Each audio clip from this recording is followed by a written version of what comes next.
Yan, muli sa Kapuris. Bago sa inyo, magandang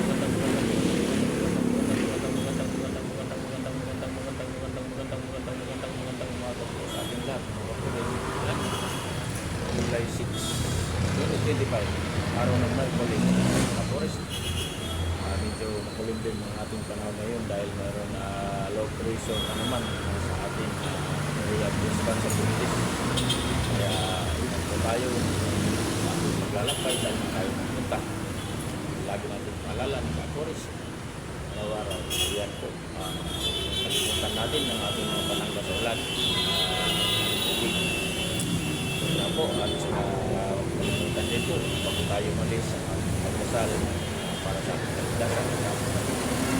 Maraming salamat po mga Kapuris sa inyong walang sawang suporta at panonood sa ating mga content video. Thank you so much.